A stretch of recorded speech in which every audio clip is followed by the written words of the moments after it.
Hello, welcome to the Thinkers50 Radar 2022 series, brought to you in partnership with Deloitte. I'm Des Dearlove.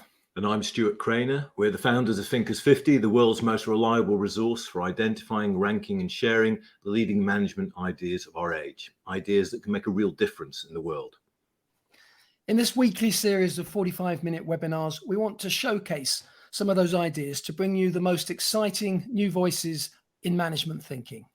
So please let us know where you are joining from today and send over your questions at any time during the session. And it's always especially exciting to have a guest who's someone who's really putting ideas into practice. And that's what we've got today. And he's Tom van der Lubbe. Tom is the co-founder of Viisi, a financial services company that offers customized mortgage solutions. Prior to founding Viisi in 2010, Tom worked for MLP, where he was responsible for the Dutch and Swiss subsidiaries. Before that, he started his professional career at McKinsey. Viisi is a remarkable company. Its purpose is to change the world of finance, to make the industry better, more sustainable, and more focused on the long term. Tom, one of your core beliefs is that we should leave the world in a better shape than it was when we were born. How does the creation of Viisi fit into that mission? Oh, that's a very good question. But first, thanks for having me. I think, let's say, the general opinion about the financial sector is not so positive, and I think that's a correct opinion. But it's a sector which is enormously important for the whole economy. So we think that the financial sector should be about serving industry, but also the normal population. And that's something different if you compare this with, let's say, day trading or this kind of aspects we know from the financial sector. And with the whole discussion about climate change, I think everybody understands that we should leave the world in a better shape than we have found it. And at the moment, it's exactly the opposite. So Viisi started life in 2010. What was the genesis of the company, Tom? Yeah, actually, it was because of the fact that we used to work for a big corporate financial advisor, which is stock listed in Germany. And then there was a change of leadership in the company. CFO became CEO. And what do CFOs often do when they take over? They just take the balance sheet or the Excel sheet and they just cut everything which has to do with future growth. And then all those subsidiaries were closed. And then we were just sitting there and said, okay, what we're going to do? Shall we just apply somewhere else, or what shall we do? We're just very lucky in hindsight that 10 years ago we didn't have. That's probably the best way to become entrepreneurs, I think. But this company is very different. I mean, the way it's set up, the way it's structured, the way it's organized. Can you? I mean, it's not something you're going to be able to explain in a couple of sentences, I know. But can you give us just a feel for how it's different? Yeah, I have to say that, let's say, I have a totally different background in comparison to a lot of other people who build financial sector companies. I'm a historian, and I'm educated in, let's say, understanding how states evolved and this kind of stuff. And I always was amazed when I moved into the business that, and you talk about Frederick Taylor and how you organize stuff and about management, etc. And I always compare this with the stuff I studied in the university. And I thought that's very strange. If I just see the development of armies or how states evolve, you have always decentralized decision making. So you can dive into armies, but you can also dive in states. And if you, for instance, see the development of states, it's called subsidiarity principle. That, let's say, you decide something in a city, and then you're in a province or a canton, and then on a national level, but you don't mix this up all the time. And you have a lot of structure if you talk about trias politica or how a parliament is organized, etc. And then I just watched how businesses or organizations are built, and I thought, that's very strange. I find the way states are organized much more advanced, because you still understand that the complexity makes it necessary to have decentralized decision making. So that was more or less the starting point. And the other thing was that we said, if you have experience because you have worked in a company, most people don't like to be micromanaged. So we said, okay, when the company will be successful, because we were, let's say, only 4 people in the beginning, what shall we do? Do we also start to micromanage our people, or can we still remember that the starting point was we will try to build a company because we don't want to be micromanaged? So these were the 2, let's say, initial starting points. And how big is the so how big is the organization now? How many you got? Sort of 40 people? We're 63 now. 63, okay. But we're growing gradually because one of the principles also is that we don't have external investors, so we have to grow from our own profits. And especially in the beginning, that takes much longer than if you would have, let's say, enormous amount of money from outside, which at the moment seems to be, in a lot of cases, the normal way of building companies. Yeah, I think we should say as well that not all nation states are decentralized. I mean, you live in Switzerland, Tom, which is kind of an exemplar of what you were talking about with its cantons and its different ways of working. We're based in the UK, which is actually very centralized as a nation. Yeah, I would even would say yes and no. So also in the if you take Great Britain, it also has a lot of aspects of decentralized decision making. So you still decide something in the city of London, and not discussing this in the House of Parliament. No, But let's say in organizations, it can be that the CEO decides through all those layers and just comes by and says, "This is my opinion. We're going to do it like this." Yeah, and that's the reason that Stuart's involved with local government and is running for office. Yeah, to decentralize decision making away from me. Tom, you had experience working with McKinsey, which is very, very different structure and approach to organizational life. How did that inform your kind of creation of Viisi? Oh, that I would say, let's say the lessons I took from my, let's say, working career, let's say working for others, that was mainly taken from the company we used to work before as a financial advisor. So that was not about McKinsey. Let's say I just started at McKinsey, but I didn't like it. So I didn't like to go somewhere and tell other people what to do. So which is probably also fits to what I said before. So this whole idea that, I mean, you can be very, very smart, and it also can be very interesting to analyze something, but in the end I find it much more fulfilling to really do it myself, because there is enormous amount of difference between analyzing something and doing it in practice. So a lot of people were able to analyze stuff, but if it would be so easy, then a lot of smart McKinsey consultants would be extremely good entrepreneurs, which is not the case. So it must be probably more difficult to build something than to analyze something. Yeah, and the model that you apply at Viisi, I mean, it has been described as holocracy. Is that a term that you recognise and think about, or do you see it more as a kind of a unique culture? I would say both things are correct. So on the one hand, holocracy has a lot of principles taken from sociocracy, which, by the way, is a Dutch invention. But let's say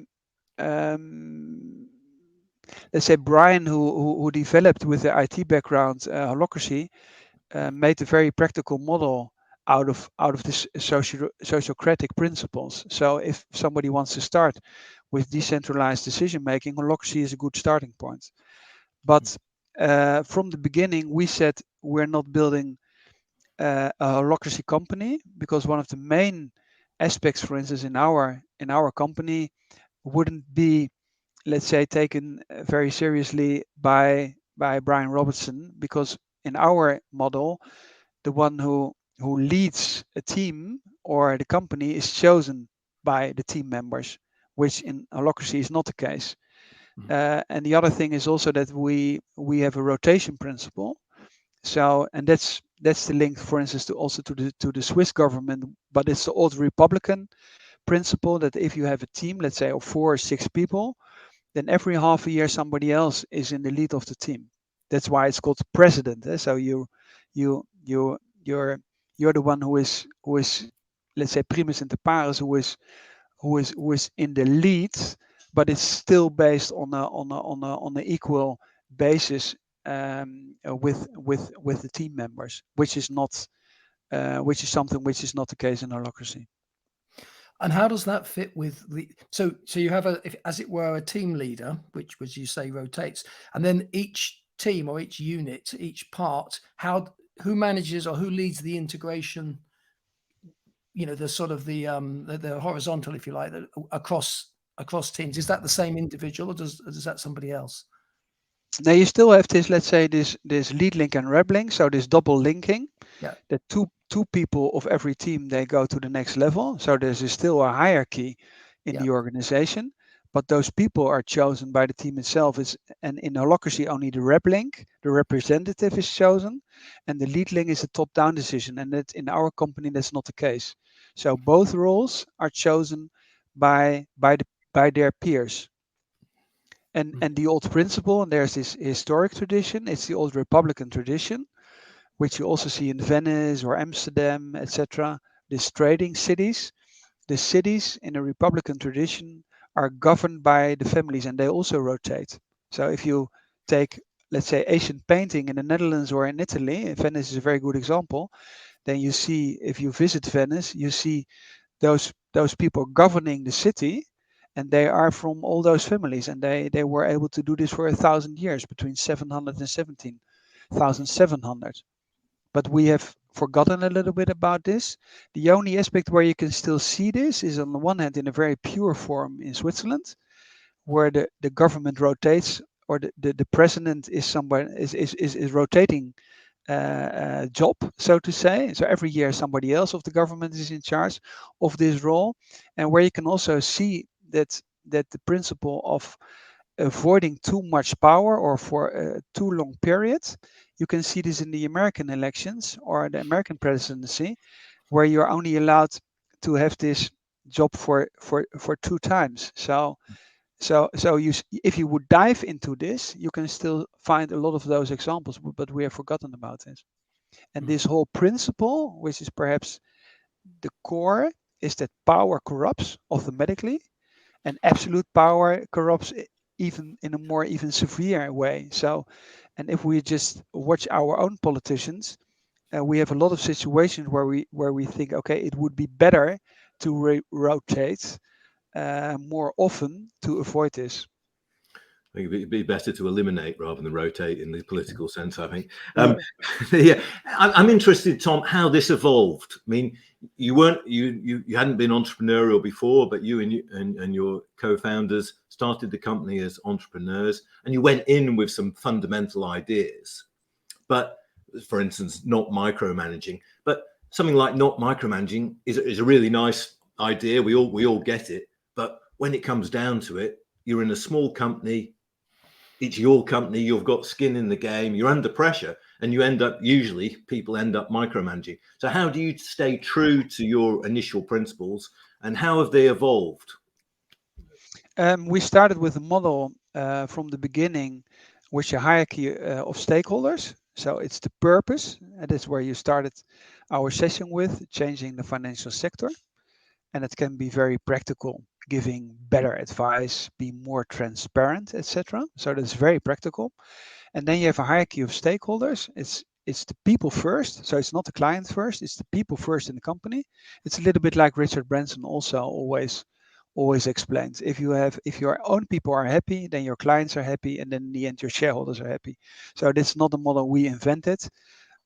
Most small and medium-sized enterprises do it in exactly the same way, and then you start to evolve around those core principles. And then you take, as an example, you decide that if you hire people who do the work, they decide together. Let's say in a small company, then you decide together who are you going to hire, and then you're starting to discuss what other, let's say, topics do you have, and then the system evolves.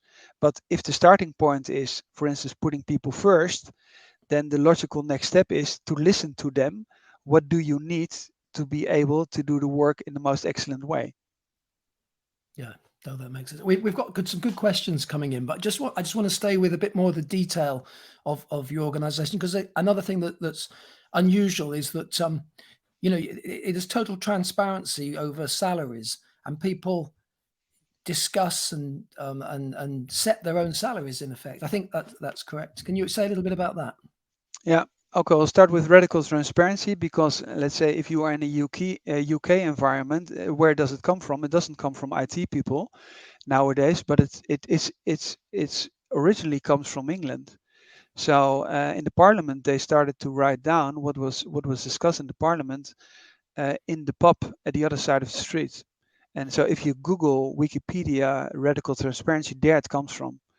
And that you can enter, for instance, the parliament and listen to the debates, or in a lot of countries where you have laws which define that everything which is discussed in parliament has to be publicly accessible to the audience or to the public. There, that's where it comes from.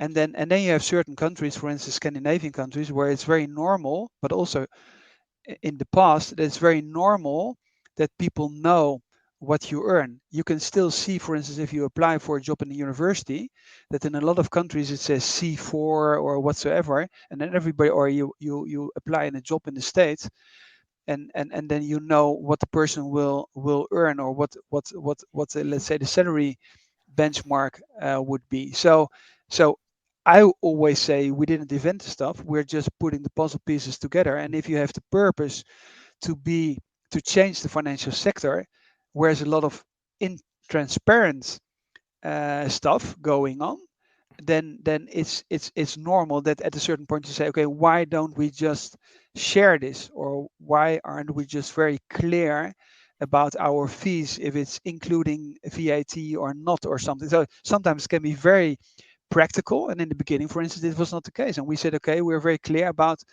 what the advice will cost.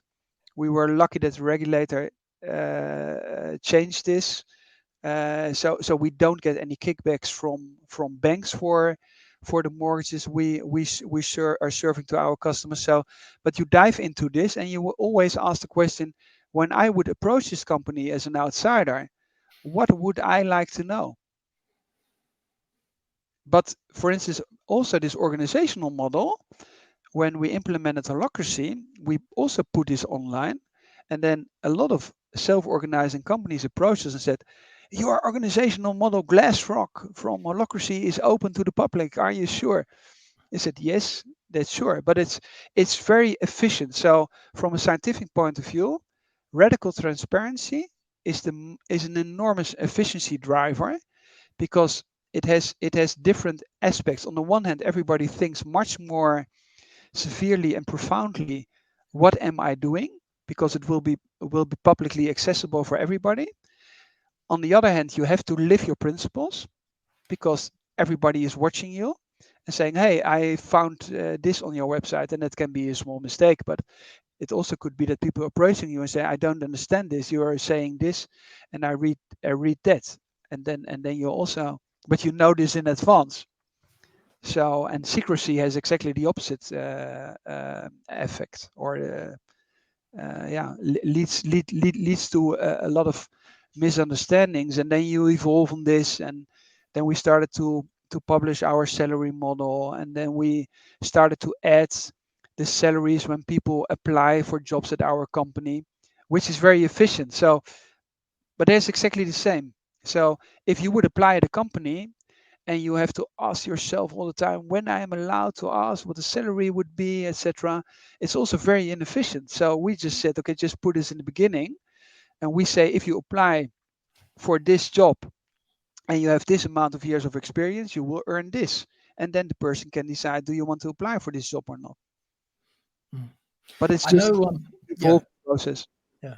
I mean, you talk about radical transparency, and there's an echo of, I mean, we spent some time with Reed Hastings from Netflix, and they talk about radical candor, and they, in recent years, Reed's been trying to introduce the transparency to the salary structure so that everybody, knows what everybody else is earning. Obviously, they're a much bigger organization than you, but I know they suffered some, let's call it turbulence. It's not, as you make that journey, it was fraught with some difficulty. Not everybody was comfortable with it, and I think they're still on that journey. Did you find that, or did people take to it immediately, or did you find people, have to warm up to the idea? Yeah, I've read the book of Reed Hastings, and I by the way, we talked about book podcast. I also did a talk on that. The problem is that sometimes people want to copy something and they take one puzzle piece of the whole puzzle, and that doesn't work. So let's say if you talk about radical transparency about salaries, then I have to explain in 2 or 3 sentences what the model is. So we have fixed salaries, and we don't have only fixed salaries for somebody who is starting, but we also have fixed salaries for the next 40 years. So if somebody starts as a consultant at our company and does mortgage advice, then somebody will get a salary increase 40 years, every year 200 euro. And that creates, let's say, security at this moment, but also for the future. Then there is a totally, we have split salary from performance reviews, for instance, and we don't have any bonuses. I mean, Reed Hastings in Netflix, he tries to mix a lot of stuff, but if you still, for instance, have bonuses, and you want to, let's say, I think he's tried to get rid of the bonuses. I don't know how that's going. I mean, last time I saw him, he was saying, no bonuses, but okay, perhaps he abolished it, but that's something which, for instance, is the same with Google. So if you talk a lot about psychological safety, and you write a lot about Amy Edmondson, and on the other hand you have a bonus system, then why should people work together? Because they know that the remuneration will be based on their individual performance. So you can't, if you really want to build this kind of model, you have to be very clear and understand that it's all interlinked to each other. Yeah, that makes sense. Well, let's go to some questions from the audience. First one from John Coleman. I think it'd be good to clarify, because people might not be clear on what these terms are. He says, what's your view on how sociocracy differs from holocracy? Can you explain the two terms as you understand them? Because they might not. I mean, let's say if you're not a specialist in this field, then you're going to dive really deep. So let's say first, if people are interested in this topic, I did a long conversation of an hour and a half with one of the leading figures in sociocracy.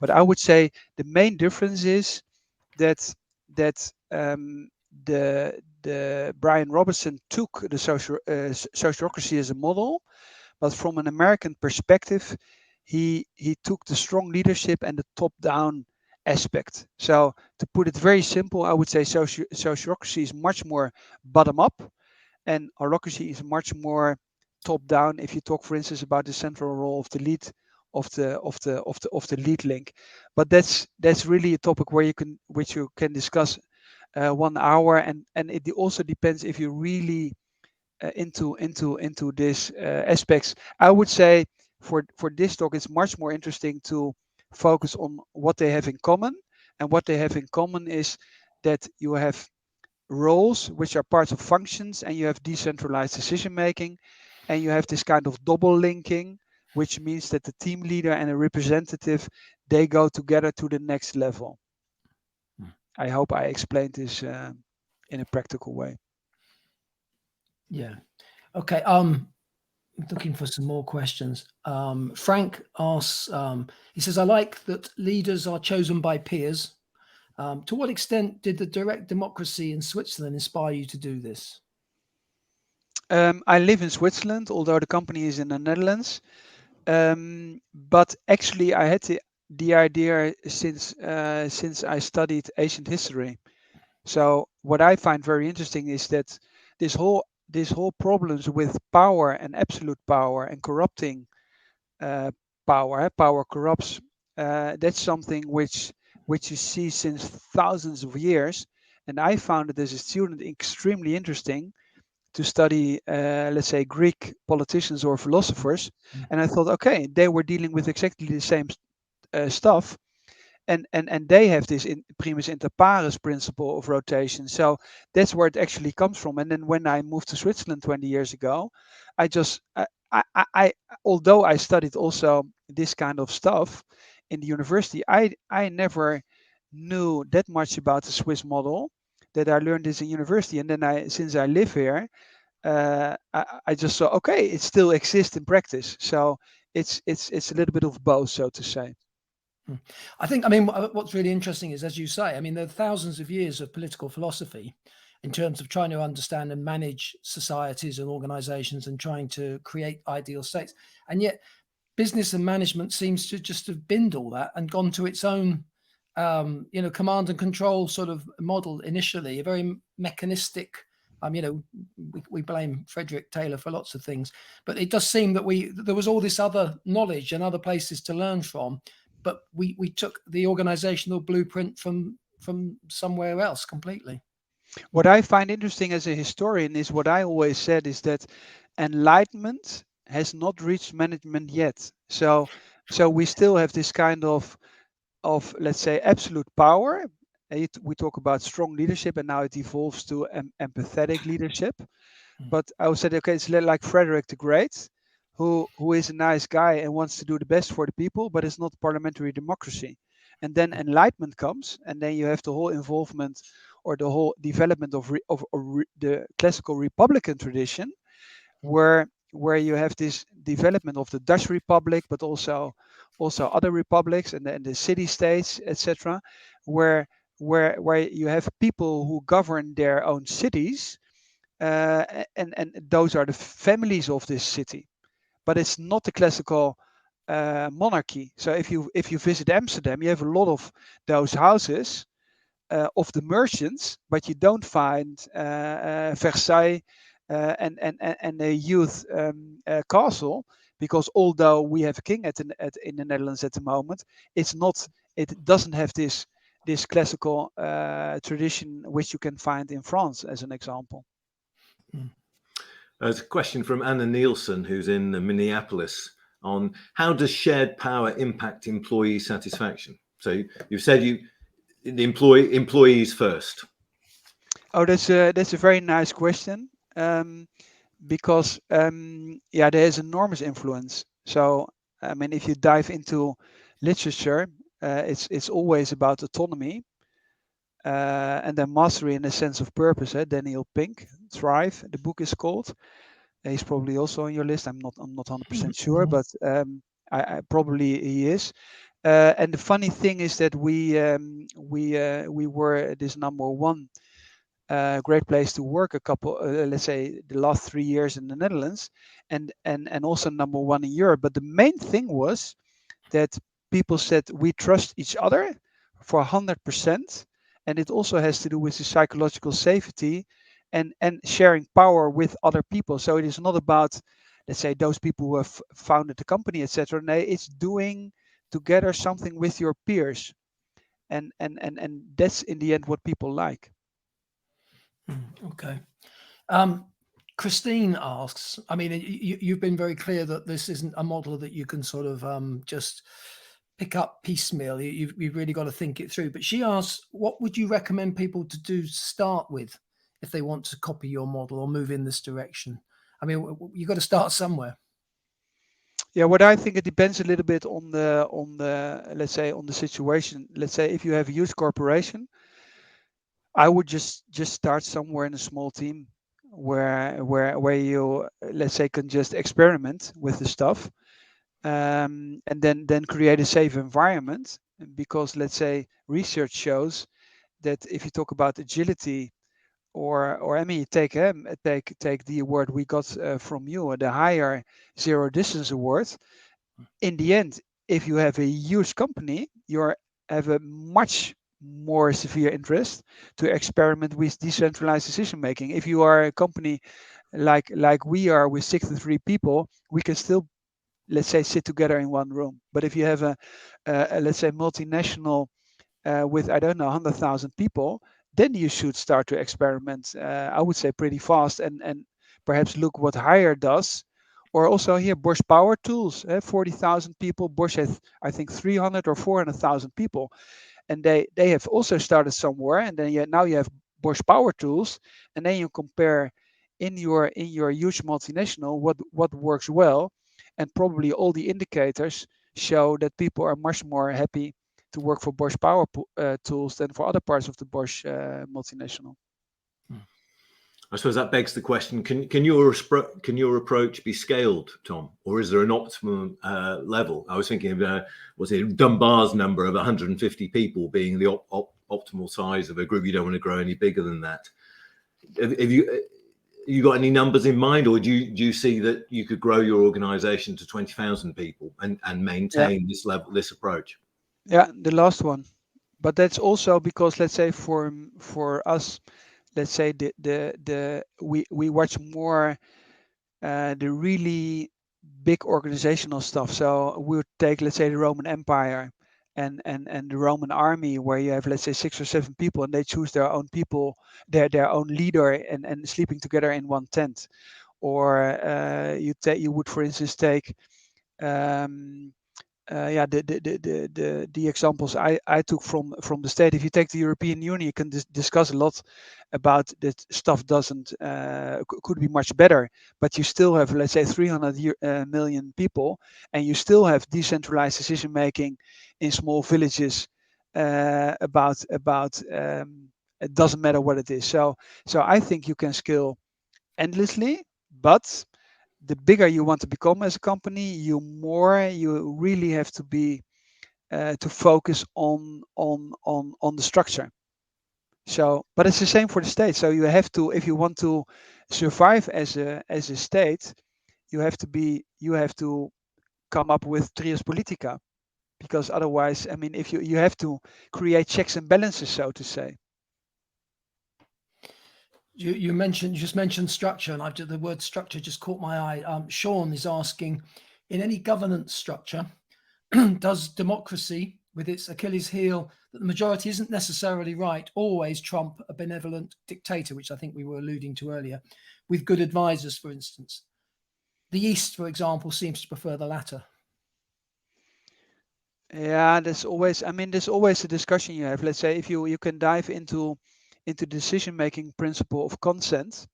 So it's not the dictatorship of the majority, which is also interesting, because if you study Greek philosophy or Greek ancient history, you have exactly the same debate, Aristotle against Plato. So it's about the consent principle, which probably perhaps I should even have mentioned this if it's about sociocracy and holocracy. The consent principle, for those, it's not consensus. So the consent principle is that everybody is taking into this decision-making process. It's like, and it's also called governance in holocracy, and it follows again the way legislation is voted on in parliament. So you have this evolving process of amendments, and then in the end, in the parliament, let's say they vote, and then it's a majority decision. But in holocracy, in sociocracy, it's about consent. You're trying to integrate, let's say, the feedback until everybody says, yeah, this is the best way of taking this decision. And this consent principle is incredibly powerful. Interesting. There's an interesting point from Rick Span, who's also in the Netherlands. He says, I would be curious what the word architecture evokes for you. From your background as a historian, maybe you know the work of Christopher Alexander, The Timeless Way of Building, and how might this relate to design and business architecture around your model? Yeah, architecture is I would, let's say, I mean, I'm often asked about leadership, etc., and I always say I much more feel like an architect or the gardener, etc. But I like the idea of the architect much better, because it's building about structures. But the funny thing is, we're invited to speak on a conference about urban development, about self-organizing structures. So there are a lot of parallels about this, because if you watch, for instance, city development, and it is also an example which is often mentioned also by Lalou in reinventing organizations, or You see it, Tony Hsieh of Zappos, etc. The funny thing is that when cities grow, they become more productive, but this evolves somewhere automatically, and with companies it's exactly the opposite. So the bigger companies get, the less productive they get. So it goes down again. With cities or ecosystems, it's not. But why do we use the word ecosystem? Because in nature this also works, but there is this kind of architecture, and it can be rainforest or a city development or states, etc. So I think architecture is a pretty good word for this. I know the Jiang Rui Min, the CEO of Hire, he was asked, did he see himself as the captain of the ship? And he said, no, he doesn't see himself as the captain of the ship. He sees himself as the architect of the ship. Yeah. What I find, when I spoke at a Hire conference, what really blew my mind was that he talked about von Moltke, which is a German general who lost against France, Jena, and the German army, which was superior. I mean, we don't want to talk about this a lot, but this decentralized decision making, which was also adapted by let's say the American army after the Second World War, was more or less wrote down by von Moltke, and the CEO of Hire was using this, and I thought, incredible. This guy is sitting in China, and he is mentioning Hire because he is mentioning von Moltke because in the German language you have words for this, and they are not translated in American army literature. It's about Auftragstaktik and Befehlstaktik. And Auftragstaktik means you have your mission. It's a mission, and people on the ground, they have to decide for themselves. And if you read, for instance, the book Why Leaders Eat Last, and you have these special elite groups, they exactly function in the same way. They have a mission, but together on the ground, because situation changes all the time, they decide for themselves what is the next step to be taken.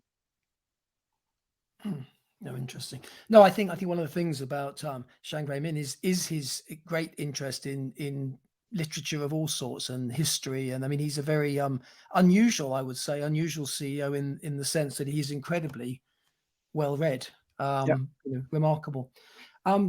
You touched on leadership and leader as architect, but Frank asks, from whom do you get open and honest feedback so that you can lead even better? And how does the feedback process work? Yeah, that's very funny, because let's say the question is in the framing where we're not in. So we're not leading, so to say. So I have certain roles, and if people are interested in what I'm doing at Viisi, then you can just Google. And one of the roles is talking to the public, but I don't have anything to do with advisors. I don't have anything to do with the credit department. So people solve this themselves. So let's reframe that question then slightly. How do you get feedback on whether you're fulfilling your roles optimally?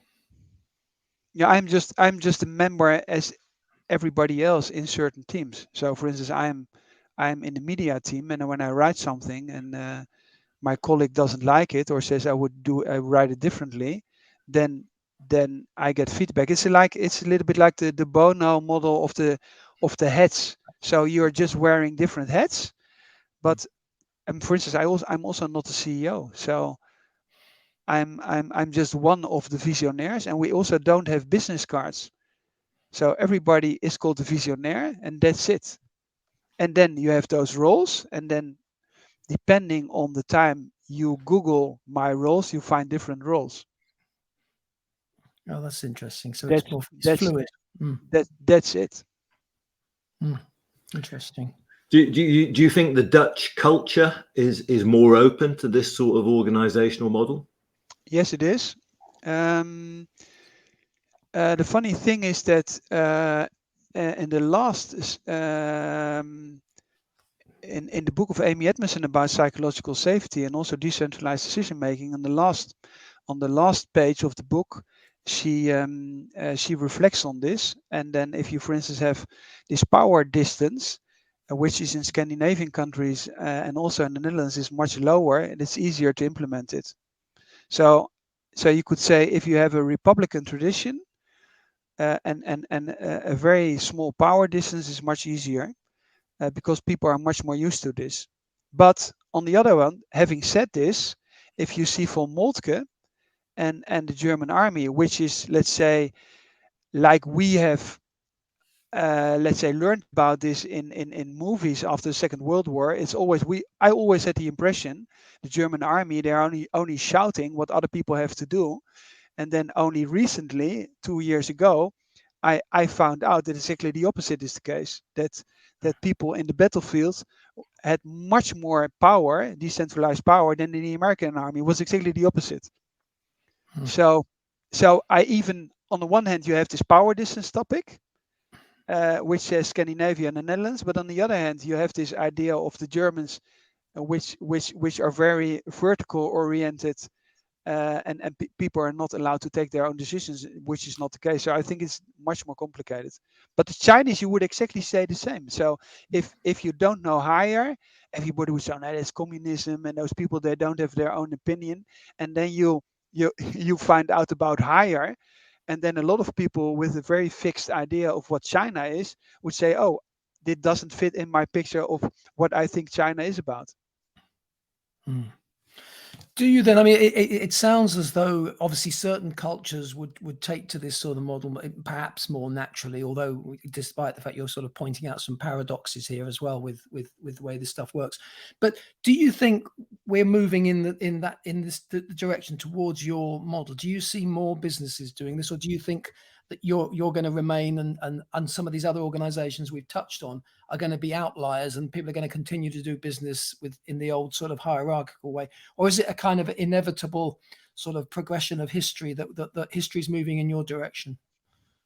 Oh, that's a very difficult question, because let's say you always have to zoom out to see developments in the long term. So if you talk about democracy, at the moment we live in a time where everybody says, now we're moving in the wrong direction, watch all these dictatorships, etc. But I think in the end, let's say if I want to be positive, and I think I am, then let's say from an organizational point of view, the more complexity you have, you can only solve this by decentralized decision making. So and then you are back to Taylor. So if you make one model in a Ford factory, and you put people in a line, that's a different time you live in. If you compare this with the services oriented industries or companies we have now, where I think everybody is moving towards, and if you want to keep your people, then yes, you should give them freedom and trust them to take the right decisions, because they are clever enough to do so. So yes, in the end, I think everybody will move in this direction, but on this journey there will be probably a kind of disruptions in between. How do you keep it simple, Tom?